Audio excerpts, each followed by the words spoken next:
So here's a bit of a different Christmas story for you this year. It's from my grandfather's unit's deployment book from 1944, 60 years ago today. This is what they were going through at the end of the year of 1944 going into 1945. The section's titled, Accepting von Rundstadt's Challenge. On December 13th, the Germans launched their Ardennes offensive into Belgium.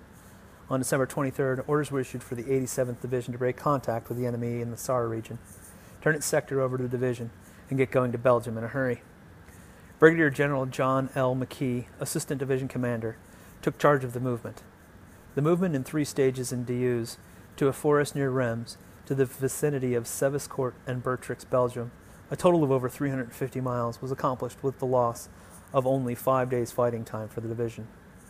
It was cold, bitterly cold that morning on December 29th, when the infantrymen, the artillerymen, the recons, the tankers, the tank destroyers, the AAAs, and all the rest of the units of the 87th Division climbed aboard the open 6x6s for the 100-mile march to Seviscourt and Bertrix, Belgium.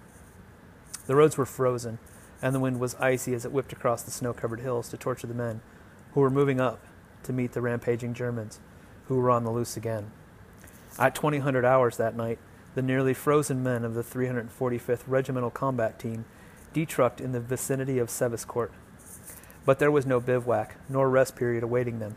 The enemy was coming down the road from the direction of Pirenprix. The 334th FA Battalion swung into position and began preparing its gun emplacements. The 1st Battalion was told to go get 'em. The battle was joined in Morcy about 1000 hours the next morning. Company A, that had dubbed itself Kromer's Cadets in training, was the first hit by the Germans. Kromer's Cadets stopped the panzers cold in Morcy, and in cooperation with Companies B and C, dealt the enemy his first sound defeat in the southern side of the newly created salient. Captain William Kromer, the company commander, was killed when he attempted to go to the aid of one group of his men. But they fought on throughout the day, and by evening, the 3 companies had won Morcy, destroying a number of enemy tanks in the process. The enemy counterattacked, and the battalion division artillery zeroed in on Morcy. "We certainly did a job on that town," was the consensus of the gun crews. The next morning, the 1st Battalion, 345th Infantry, attacked again.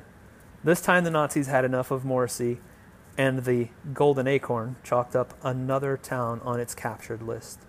In conjunction with the operations of the 345th Infantry, the 346th Infantry also was detached during the night of 29 to 30 December and attacked at 0730 the next morning, advancing 9 kilometers that day to positions where they could control the roads leading to Vasqueville and St. Hubert.